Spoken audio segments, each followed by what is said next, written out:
Hi everyone and welcome. We're down here in my wormery and I've got my vermi bags out here.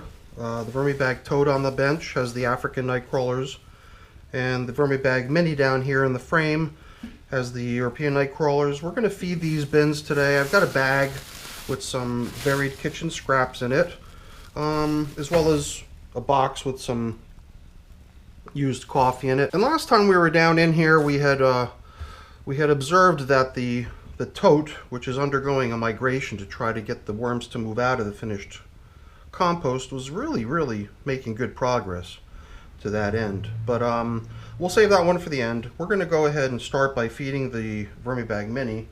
It's a top feeding approach that I've been using lately, so the idea there being to not disrupt the material greatly while administering the feeding.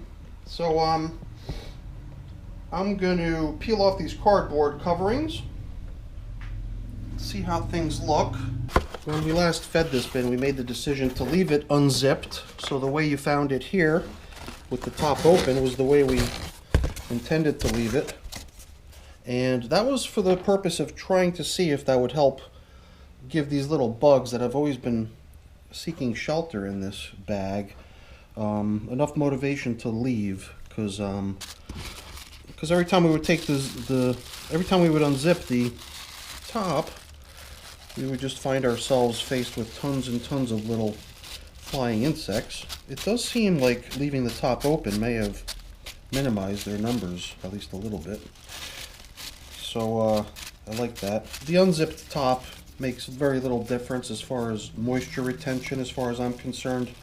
The top has a big vent on it, so on its own it's going to allow a fair amount of airflow anyway. It's this piece of plastic that's really preventing the loss of moisture through evaporation, and it's doing a great job. As you can see, the worms are all hanging out here right on the top of this piece of newspaper, which is where all the moisture that collects on that plastic is dropping down onto. And right beneath that paper, let's see if we can shake off some of these little guys, check out what's happening. First thing we're finding is a nice thick bed of leaves that had been laid down here at the last feeding to provide a little bit more bedding. This bin had, I think, been not given enough bedding, and I thought that laying these leaves across the top would probably help a lot. So it does seem like it permitted the worms to more or less chew up all of the food that was given to them, with the exception of these stems, stems and sticks and stuff like that. A little bit more tough material might take a little longer to soften up and be consumed by the worms, but everything else that was placed in here, which was pretty much little tiny fragments of kitchen scraps, appear to have all been broken down already and eaten. I'm not going to dig down very deep. One of the rules I've given myself for maintaining this bin is to top feed and to not go through the extra step of excavating a gully and sort of semi-burying their food. The idea with this type of a system, which is known as a flow-through system, continuous flow-through, there's an opening at the bottom, which is really where you're supposed to harvest your castings from. And the only thing you do here on the top is add new food. The one thing I did notice last time, or I had thought that I had seen, was that by digging down just a little bit into the material, it seemed like there were huge amounts of residual food from previous feedings, and I even questioned adding food last time because of that, but I don't think I'm really seeing a consistent thing here. This does seem to me more like castings than food. I just thought it was kind of like a mushy remnant of some of the food that was fed, feedings and feedings ago. But I am starting to feel that maybe they are doing exactly what they're supposed to do, which is tear apart the food, leave castings behind. The only stuff we're really going to find, like this piece of cardboard or whatever it is, slightly harder, bigger pieces, stuff like bedding. They'll chew down bedding too in time, but you keep giving them food, they're going to go for the food, obviously. Although the bedding is also, in most cases, a source of carbon for them too, to balance out a high nitrogen kitchen scraps type diet. And sometimes those bedding items take a little longer to break down. Here's a banana stem. All right, I feel like I'm on the verge of breaking my rule of no digging in this bin. But I do like to make a little bit of a recess at least, just to go down maybe, you know, half an inch max, see what's going on down there, so we can make space for the new feeding. So I think by adding all that bedding, we've done a great job, giving them a little bit more material to squirm around inside of. Having that plastic there allows this material to get damp and comfortable for them. So we should find worms throughout this bedding that was scattered across the top. So we'll just go with keeping this as our top layer. So let's get the feeding in here. I think we'll just start with the coffee. We'll dump in a little bit of coffee, sort of a foundation for this feeding. The last time we fed, we gave them handfuls of fairly tiny bits of food. So this time we're going to go the other way. We're going to give them fairly large, whole, recognizable chunks of food rather than little fragments.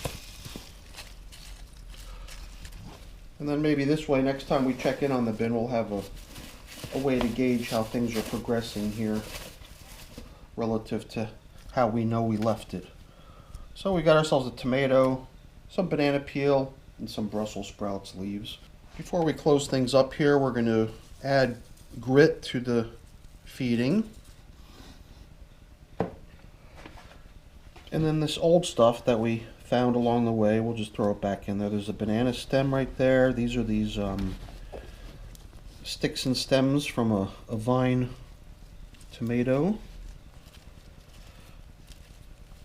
These are not tomatoes from my garden quite yet. My garden's still pretty small. These are store-bought tomato stems. And this piece of paper that we'd been covering up with is really tattered. And I wondered if I'd be able to use it as a single piece of paper one more time here, and it looks like we probably could. So let's set it aside. Let's use some of this bedding that we shoved aside to get our feeding zone a little bit covered up here. Since we're not zipping the container up, I think I might put a little bit more emphasis on making sure that my feedings are a little bit more submerged beneath the top surface than I've done in the past. Considering that the zipped top was kind of offering a little bit of protection from pests coming in to take advantage.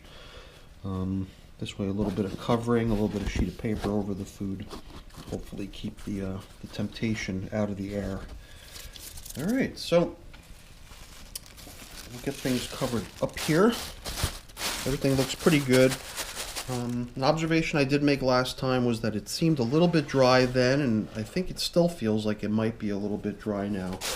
The castings are super crumbly. They just, you know, flow like sugar, and that's great, but it often also means that maybe it's a little bit drier than we want it to be. So, food for thought. I'm not making any adjustments now, but next time I might add water or something. We'll see. All right, moving on. Let's get to the African nightcrawlers.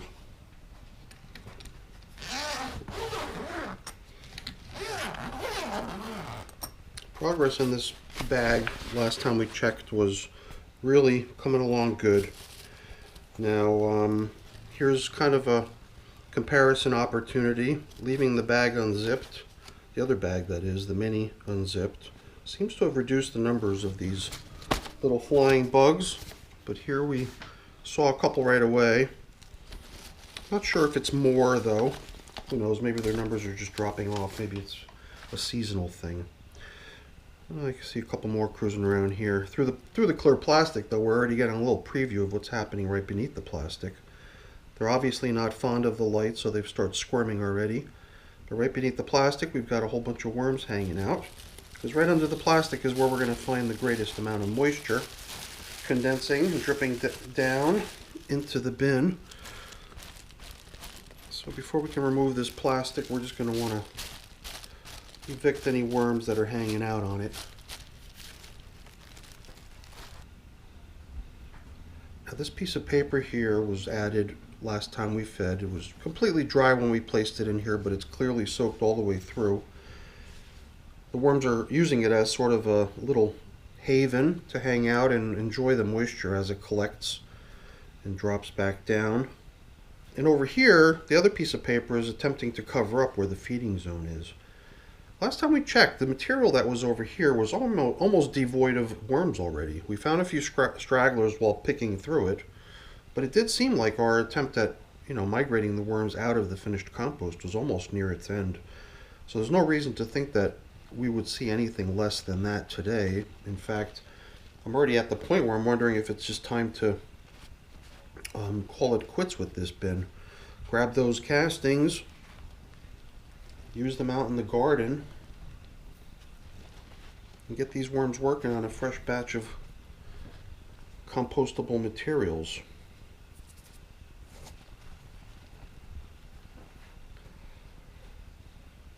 This piece of paper was folded in half because to hold it up, it would not withstand being held up, actually, because it would just fall apart. I believe it was already falling apart in my hands last time we were here.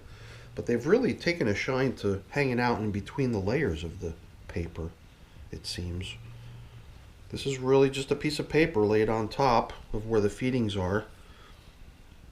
This obviously shows the appeal of the moisture that collects up here, because they've all come up to occupy a different layer of this paper. This paper is just completely disintegrating in my hands. As I touch it, I just can't seem to, other than here on this corner, I can't seem to maintain a full piece of paper. So we'll see what we can come up with at the end to use that as a covering to some degree if possible. A lot of it maybe at the end we could just throw in here as bedding. I'm not really sure where to go with this bin. I mean, I'm not prepared to really relocate the worms. My only aim was to see if the horizontal migration is in fact progressing as nicely as it appeared to be progressing as of a week ago. Maybe do a similar sort of pick through the material to see how it's coming along. It's definitely a little bit drier here on the surface. This side of it was covered with the piece of plastic that have holes in it. So maybe a little bit of moisture was able to escape there to allow this side to dry a bit more. But let's get our attention back over to the feeding zone, because the only thing I really intend to do today is reinforce the feeding zone, make sure that these worms have something that's going to continue to tempt them out of the finished castings and come over to this side of the bag. Next time we come in here, though, maybe I'll come prepared to scoop out the contents or something. I guess there's also the consideration of letting these castings go through a sort of finishing stage where basically if there's any cocoons that have yet to be hatched in the material, giving them the time to hatch out, and then those baby worms to also squirm out and exit the finished castings too. They really enjoy this avocado. I could see why, because there's still some bits of it on the inside of the shell.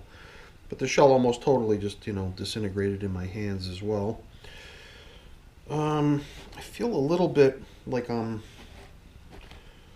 wishing I had a script or a plan. I mean, I've got food here. Just trying to think of how to best go about adding it. I did watch last feedings video, all 30 minutes of it. And I can tell that I'm totally deviating from how I handled that one. That one just seemed like everything went really smoothly. Here, I guess I'm looking for inspiration. This is the old corn cob, one of them. The other one's right here. Eventually getting broken down, but definitely not going to be finished castings anytime soon. I'm thinking there's room enough down here, I believe, at this point to add the new feeding, maybe another shot of coffee grinds and some grit, but then we should probably just restore this and let action continue, and then we'll take a peek in that material over there. So let's get this feeding done. As we talked about earlier, maybe using some of this stuff here that's already so tattered that it's not going to make for a good covering, and using that as bedding for this feeding. So we'll Scatter those bits down on the bottom. Throw in a nice helping of coffee. And the food that we have, I believe, will fit in here nicely. In fact, it's quite a sizable feeding, perhaps a little more than I thought. So the baby worms are the ones that I worry about the most when they, are totally prepared to start feeding. They don't get born with grit. They need grit to eat. So I just want to make sure there's a healthy supply of grit, mainly for the baby worms. Yeah, for all the worms. Alright, so I like the way things look in here. Let's restore some of these older food items we encountered on our way in. Get them all back into service. I think that even this mango pit is really approaching its end with the number of worms cruising around in it, enjoying it. Let's see, what else do we have here? Little fragments of food and bedding we collected along the way. Now, one thing I did in the last check-in on this bin, which I didn't do much of today, is try to identify little bits and pieces from this other side that should really just be used as bedding over in the feeding zone. And obviously, if I find any actual food fragments over in this material, we would want that in the feeding zone as well. Leave this feeding zone kind of loosely covered for now, just in case during this inspection of this side we encounter anything that we feel should really be over there. Including worms. Might as well just take any worms we find and throw them there too. What I'm hoping for soon in this material here, that was a pretty small worm, probably was born over here. I'm going to want to harvest this material soon, I think. And as far as I'm concerned, if worms end up going out into the garden along with the compost, I don't object to that, not in the least. They're only going to do good for my soil out there, and their absence in the wormery will be backfilled by future generations. So allowing a few worms to make their way out of my composting bins into the garden, in my mind, is always a good thing, a bonus, if you will. The material itself has a nice consistency. On the very edge, though, it's a little bit dry, but down here in the middle, this stuff had a nice moisture content to it. Maybe if you're a worm, it's maybe starting getting to the point where you might consider it a little bit too dry, almost uncomfortable. You might go looking for something better. I think that's actually ideal here. That is really kind of what I'm after. Trying to make this material less and less comfortable for them. A little bit drier, a little bit less food. And then hopefully on their own they'll just make their way over to where things are more hospitable over on the feeding zone. Every time I do this jostling around, I feel like I'm helping a lot, actually. Just getting the little pockets of air down in there, taking larger chunks of compost that's kind of clumping together and breaking it all apart, giving it a chance to air out. I think it'll all help drive the completion of this material.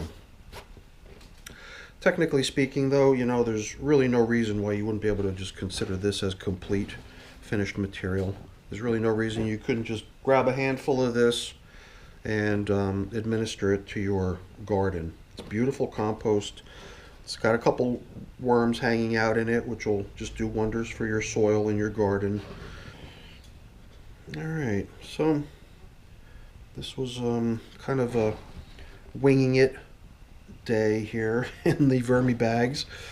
I did hope to see that we're making good progress in this bag, and I think we are. It's just that, I keep encountering little tiny worms like these. And, since these are African nightcrawlers, they're a pretty good sized worm when they're mature.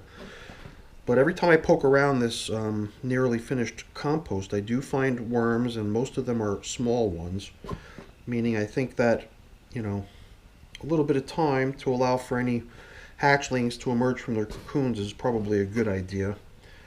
And since my garden's already in the ground anyway, I'm not really in a terrible rush to get this compost out of this container.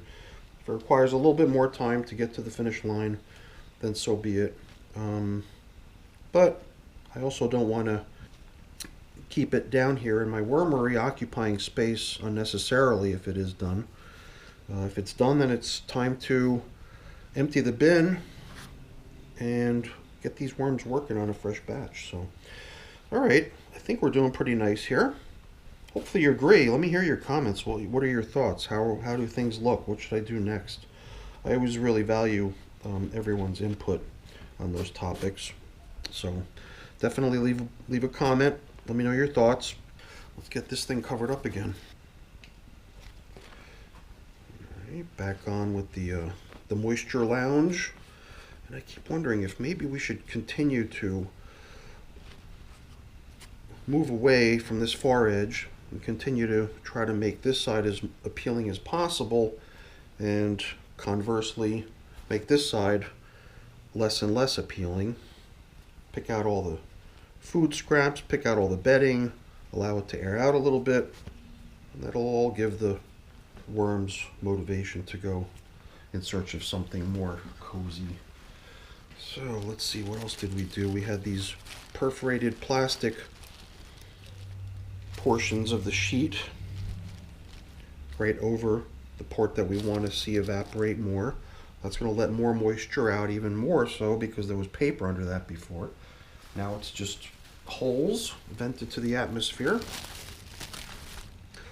And on this side we're going to pretty much go back to what we had before, which is a nice tightly fitting all around the edges type of a covering, even going up the sides a little bit to try to really lock the moisture in on this side and keep it in the bin.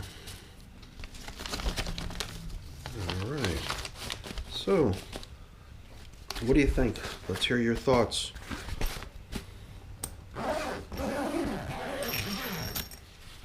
Did you enjoy the video? I hope you did. Even if you don't leave a comment, let me know you did by leaving a thumbs up. Leaving a thumbs up, shows that you like the video, but it also lets YouTube know that the material is interesting and that it might be worth recommending to other people, so it helps me a lot. Also consider becoming a subscriber to the channel as well. That's really appreciated too. Alright everyone, have a great day. Thanks for watching. Bye-bye.